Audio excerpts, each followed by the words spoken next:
မြန်မာပြည်သူပြည်သားအားလုံးမင်းစုံမင်းကျစ်ဒဏ်ကြောင့်ဖြစ်ပေါ်လာတဲ့သဘာဝဘေးအန္တရာယ်တွေကနေကင်းဝေးကြပါစေ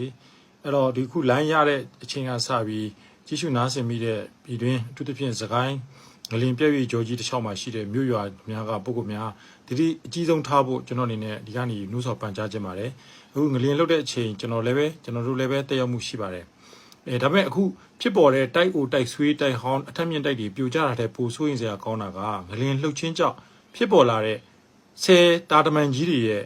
နိုင်ရန်တွေပြိုအပ်မှုဖြစ်ပါတယ်ဒါအခုချက်ချင်းငလင်လှုပ်ပြီးချင်းဝုန်းဆိုဖြစ်သွားမှာမဟုတ်ဘူးပဲ့အဲ့သွားတဲ့နေရာတွေမှာရေစတင်စိတ်ဝင်မယ်စိတ်ဝင်ပြီးတော့ရေထုဖိအားကြောင့်ဒါတော့မှရေနည်းနည်းနဲနေတဲ့အချိန်မို့လို့ရေထုဖိအားကြောင့်ပြိုကျလာတဲ့တချို့တိုက်နိုင်ရန်ကြီးတွေပေါ့ဒီဆယ်မြောင်းနိုင်ရန်ကြီးတွေပေါ့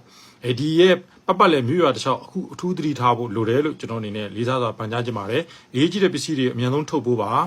ကိုယ်အသက်လူမမဲတဲ့ကလေးတွေနဲ့တကြီးရွယ်တွေအားလုံးကိုအမြန်ဆုံးရွှေ့ပြောင်းနိုင်ဖို့ရွှေ့ပြောင်းနိုင်တဲ့ရင်တွေနဲ့ရေလမ်းကြောင်းကလွတ်နိုင်တဲ့အမြင့်တနေရာကိုအမြန်ဆုံးရွှေ့ပြောင်းထားပါဒါအခုဆက်တိုက်ဖြစ်လာနိုင်ခြေရှိတဲ့နောက်ဆက်တွဲပြဿနာတွေဖြစ်ပါတယ်တချို့တိုက်ကိုတိုက်ဆွေးတွေကချက်ချင်းပြိုမကျပြီမဲ့အောက်နိုင်ငံတွေအကွဲသွားတဲ့ကြောင့်ပြိုကျနိုင်ပါတယ်တိုက်ကိုတိုက်ဆွေးကရှောင်းဝတင်းကအဆင်ပြေတယ်ဒါပေမဲ့အဲ့ဒီဆယ်မြောင်းကြီးတွေအောက်ကတောက်လျှောက်မြို့ရွာကြီးတွေအခုမှဆိုရှင်ကင်းသားဆယ်တို့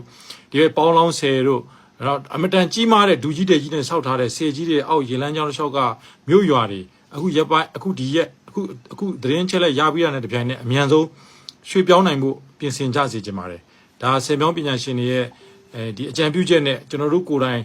တက်ရောက်တဲ့ပြင်းထန်တဲ့ငလင်ကြီးကြောင့်ကျွန်တော်နှိုးဆော်ခြင်းဖြစ်ပါတယ်ပြည်သူအားလုံးဘေးကင်းကြပါစေဗျာကျွန်တော်တို့အားလုံးမင်းစုံမင်းညစ်ကိုတဘာဝကြီးရလေဖေရှားဆန့်ကျင်လာပြီဖြစ်ပါတယ်အချိန်ကျလာပြီဖြစ်ပါတယ်ဒုတိယကမ္ဘာစစ်ကာလကပေါ်ပေါက်လာခဲ့တဲ့နှစ်80ကြာဖက်စစ်စစ်နဲ့ကြီးတဲ့ကြာဆုံးဖို့အချိန်နီးကပ်လာပြီဖြစ်ပါတယ်နော်နှစ်ပေါင်း80တရားမှတစ်ချိန်ပြန်ပေါ်တတ်တဲ့အေယာမငလင်ကြီးဒီနေ့လှုပ်ခတ်သွားတဲ့အတွက်ကြောင့်ကျွန်တော်တို့တိုင်းပြည်ဟာလည်းပဲဒါအုပ်ချုပ်သူအလွဲပြောင်းနေလဲမကြခင်ပေါ်ပေါက်လာဖို့ဖြစ်ပါတယ်ပြည်သူတရားလုံးအစိုးဆုံးတန်ရာတွေကကြုံဆုံရတဲ့ဟာဒီငလင်စိုးကြီးကနောက်ဆုံးဖြစ်ပါစေလို့ကျွန်တော်ဆန္ဒပြုပါတယ်ဗျအားလုံးအမြန်ဆုံးရွှေ့ပေးကြပါဗျ